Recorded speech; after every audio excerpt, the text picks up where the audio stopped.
Ini adalah kisah nyataku, sebut saja aku Renal 21 tahun. Sekarang ini, aku kerja jadi supir pribadi di tempat Bu Nani, yang usianya sekitar 30 tahun. Suaminya adalah seorang bisnisman yang luar biasa sibuknya, sehingga jarang sekali ada di rumah. Terkadang keluar kota, keluar pulau, bahkan keluar negeri. 1 bulan belum tentu full seminggu saja di rumahnya, sebut saja Pak Wiryo 32 tahun. Sehingga Bu Nani, yang sehari-harinya itu selalu berpakaian tertutup, dan jilbab yang selalu dipakainya itu sering tampak murung. Di mataku Bu Nani itu sangatlah cantik dan menarik, apalagi belum dikaruniai keturunan. Hal inilah yang pada akhirnya timbul kisah yang akan aku ceritakan buat teman-teman semua pecinta cerita romantis seantero jagat. Jadi sebelum ceritaku ini usai, jangan kemana-mana dulu ya. Setelah tamat dari pendidikan menengah atas, aku mencoba merantau ke ibu kota. Aku berasal dari keluarga yang tergolong miskin. Di kampung, orang tuaku bekerja sebagai buruh tani. Aku pergi ke ibu kota itu hanya berbekal ijazah SMO. Di ibu kota itu, aku numpang di rumah sepupuku sebelum aku mendapatkan pekerjaan. Kebetulan orang tuanya punya usaha warteg. Mereka sudah punya rumah sendiri di kota itu. Sepupuku yang terpaut usia 1 tahun denganku, masih kuliah di salah satu PTS. Selain berbekal ijazah yang nyaris tiada artinya itu, aku juga memiliki keterampilan sebagai supir angkot. Aku bisa menyetir mobil, karena sewaktu aku di kampung, aku sering diajak bapakku untuk narik angkot. Aku menjadi keneknya, bapak jadi sopirnya. 3 tahun pengalaman menjadi awak angkot, lama-lama aku pun mempunyai keterampilan setir mobil. Aku hampir putus asa ketika tinggal di ibu kota itu, karena setelah tinggal 3 bulan, aku belum juga mendapatkan pekerjaan. Aku merasa malu kalau harus terus-terusan ngerepotin Budil dan Pak Deku. Ya, walaupun aku tinggal gak hanya diam saja, aku sering ikut bantu-bantu di wartegnya itu. Hingga pada suatu hari, yakni hari Selasa, ketika aku sedang bantu-bantu di warteg itu, aku dipanggil Pak Di yang menawarkan padaku untuk menjadi sopir pribadi di rumah Pak Wiryo. Dia adalah bos Pak Nurdin yang biasa makan di warteg Pak Deku itu. Aku langsung saja menerima tawaran itu, aku pun segera berganti baju untuk ikut dengan Pak Nurdin ke rumahnya Pak Wiryo itu. Ketika memasuki halaman rumah yang besar seperti istana itu, hatiku menjadi berdebar tak karuan. Kami dipersilahkan duduk oleh seorang pembantu muda di ruang tamu yang megah itu. Tak lama kemudian, muncul seorang wanita yang tampaknya masih sangat muda. Kami berdua lalu memberi hormat pada wanita itu. Wanita itu tersenyum ramah sekali dan mempersilahkan kami duduk. Pak Muridin dipersilahkan kembali ke kantor oleh wanita itu. Sehingga di ruangan yang megah itu, hanya ada aku dan si wanita cantik itu. "Benarkah kamu mau jadi supir pribadiku?" tanyanya ramah seraya melontarkan senyuman manisnya. "Iya Nyonya, saya siap menjadi supir Nyonya," jawabku. "Jangan panggil Nyonya, panggil saja saya Ibu Nani," perintahnya dengan halus. Aku pun hanya mengangguk setuju dengan perintahnya itu. "Kamu masih kuliah?" tanya wanita cantik yang belum aku ketahui namanya itu waktu itu. "Tidak Nyonya, Bu," jawabku. "Saya ini baru tamat, tapi saya berpengalaman menjadi sopir sudah 3 tahun, sambungku lagi. Wanita cantik itu pun menatapku dalam-dalam. Ditatapnya pula mataku, hingga aku menjadi salah tingkah. Diperhatikannya aku dari atas sampai ke bawah. "Kamu masih muda sekali, ganteng, nampaknya sopan. Kenapa kamu mau jadi supir?" tanyanya lagi. "Saya butuh uang untuk kuliah Bu," jawabku dengan jujur. "Baiklah, saya setuju kamu jadi supir saya, tapi kamu harus ready setiap saat.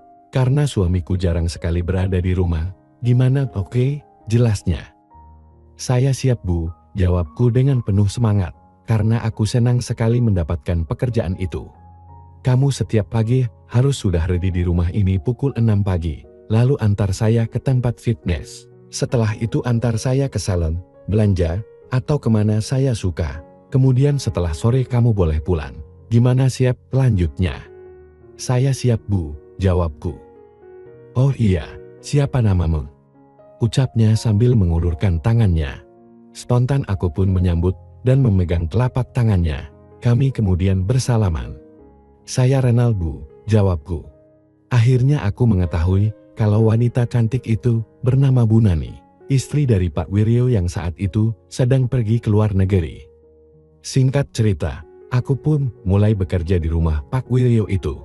Di rumah yang sebesar itu, hanya tinggal Ibu Nani dan suaminya, serta seorang pembantu yang bernama Lis. Lis sudah tidak punya suami. Suaminya sudah meninggal 4 tahun yang lalu karena sebuah kecelakaan. Setahun berlalu, tak terasa sudah memasuki tahun pertama, aku bekerja jadi supir Bu Nani. Keakrabanku dengan Bu Nani semakin terasa. Pernah suatu hari, setelah pulang fitness, Bu Nani minta diantarkan jalan-jalan dulu. Yang membuatku merasa aneh adalah, ketika beliau akhir-akhir ini selalu duduk di bangku depan, di sebelahku, sehingga terkadang aku jadi sedikit grogi saat menyetir. Tetapi lama-kelamaan, aku jadi terbiasa juga dengan keadaan yang seperti itu. Suatu hari, Bu Nani memintaku mengantarnya ke puncak. Tetapi setelah sampai di sana, Bu Nani sekedar mengajak aku putar-putar saja di kawasan itu, tanpa tujuan yang pasti. Ketika hari sudah mulai gelap, Bu Nani kembali mengajak aku meneruskan pulang ke rumahnya. Akan tetapi di tengah perjalanan, tepatnya di jalan yang gelap gulita, Bu Nani tiba-tiba menyuruhku berbelok ke suatu tempat. Karena aku ini seorang supir, tentu saja hanya menurut saja apa perintahnya itu. Aku tidak tahu nama daerah itu, yang aku tahu di sekitar jalan yang aku lewati itu hanya berupa perkebunan yang begitu luas, sepi dan juga gelap gulita. Di tengah perkebunan itu, lagi-lagi Bu Nani menyuruhku untuk berhenti dan mematikan mesin mobil. Aku pada saat itu masih belum mengerti akan maksud dan tujuan Bu Nani itu mengajakku berhenti di tempat yang sesunyi itu. Di saat aku masih merasa bingung itu, tiba-tiba saja Bu Nani menarik lenganku. "Coba Renal, rebahkan kepalamu di sini," pintanya seraya tangan kirinya menepuk pangkuannya sebagai kode untukku. Aku yang masih bingung pun hanya menurutinya saja. Astaga, betapa terkejutnya aku setelah aku merebahkan kepalaku itu, dengan keadaan kepala menghadap ke atas dan kakiku menjulur keluar pintu mobil. Tiba-tiba saja Bu Nani dengan cepat membuka penutup hidangan yang dibawanya itu untukku. Selanjutnya didekatkannya ke wajahku, seraya berkata, "Silahkan sayang, ini bonus kamu tahun ini," ucapnya. Saat itulah baru aku mengerti kenapa Bu Nani mengajak aku ke tempat ini. Sepertinya Bu Nani ingin agar aku menggantikan tugas suaminya yang terlalu sibuk dengan bisnisnya itu. Sebagai seorang laki-laki normalisasi, karuan saja aku pun bereaksi. Temanku si Imin yang selalu setia bersamaku itu pun langsung unjuk diri ketika mendapatkan kesempatan yang selama ini tidak pernah aku pikirkan dan bayangkan akan terjadi itu.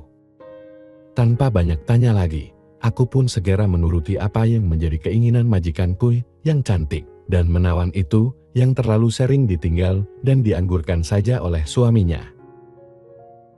Tampak nafas Bu Nani mulai tak karuan setelah aku melakukan perintahnya itu, sebagai tanda kalau keinginannya sedang naik. Beberapa saat kemudian, Bu Nani meminta agar aku bangun sebentar. Setelah aku bangun dan duduk, Bu Nani ternyata melakukan sebuah tindakan yang semakin jauh lagi. Spontan aku terpana menyaksikan apa yang saat itu oleh ibu majikanku sengaja disuguhkan khusus untukku di tempat yang gelap dan sunyi itu. "Rena, semua ini bonus untuk kamu sayang. Sekalian bantu ibu untuk mengobati kerinduan ibu ini yang sudah sangat jarang diberi jitih batin oleh Pak Wiryo suamiku yang super sibuk itu," ucapnya dengan suara yang terasa berat. "Serius Bu, ini untuk saya?" tanyaku memastikannya. "Iya sayang, tapi kalau sampai bapak tahu kamu akan dipecat," ucapnya memperingatiku. "Tidak mungkin saya menceritakan yang enak seperti ini kepada orang lain Bu, saya janji Bu." "Percayalah," jawabku memastikan kalau aku akan menjaga rahasia itu. Tampaknya malam itu, Bu Nani sedang ingin sekali. Aku seperti sudah terhipnotis dengan apa yang ada di depan mataku itu. Tanpa menunggu lama, dengan mengikuti insting dan naluriku, segera saja aku berusaha semaksimal mungkin untuk bisa menyenangkan ibu majikanku yang sedang membutuhkannya itu. Beberapa saat berikutnya, disuruhnya aku agar keluar dari mobil itu dan disusul olehnya. Dengan segera Bu Nani membuka bagasi mobil itu dan mengambil karpet kecil, lalu dibentangkan di atas rerumputan yang ada di lokasi itu.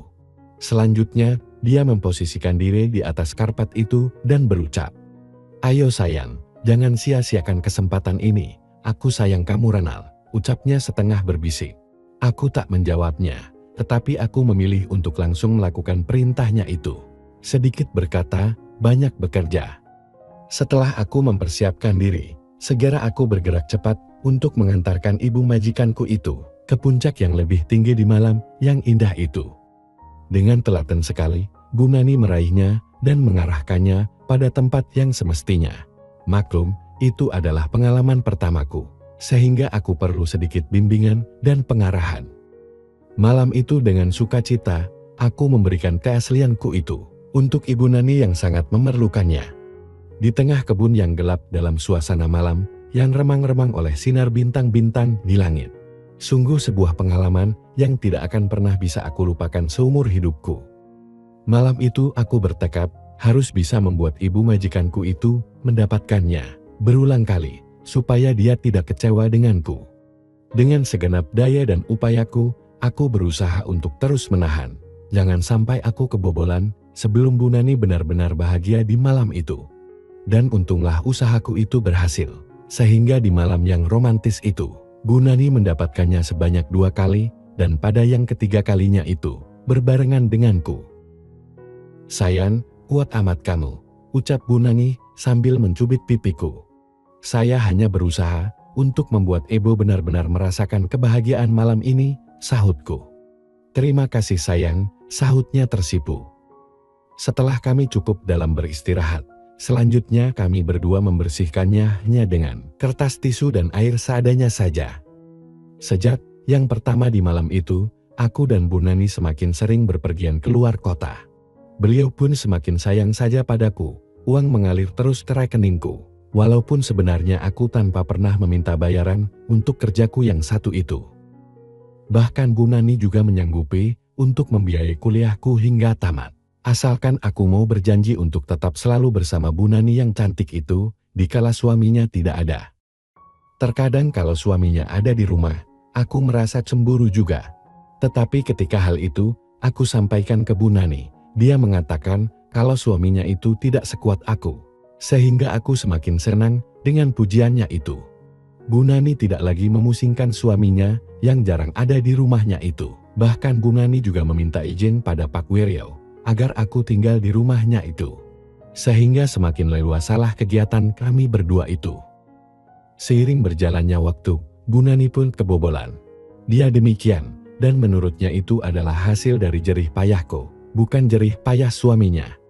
Untunglah suaminya menyambut dengan sukacita hadiah istimewa itu.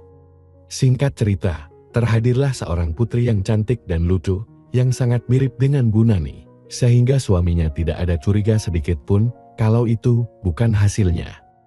Bu Nani menepati janjinya untuk membiayai kuliahku, hingga akhirnya aku menjadi seorang sarjana.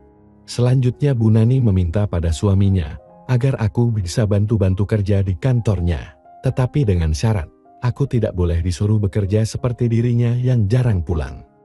Dengan alasan Bu Nani merasa takut kalau di rumah sendiri. Padahal sebenarnya dia tidak mau kalau sampai tidak dapat JTH dariku. Karena aku sudah lebih mapan, aku pun tidak melupakan jasa sepupuku, Pak Deku dan Bu Deku. Aku secara rutin datang dan memberikan bantuan kepada mereka. Demikianlah kisahku dengan ibu majikanku yang bernama Bu Nani. Sampai cerita ini aku tulis, hubungan itu masih berlangsung dan entah sampai kapan. Tamat. Terima kasih telah membaca dan mendengarkan. Jangan lupa subscribe ya.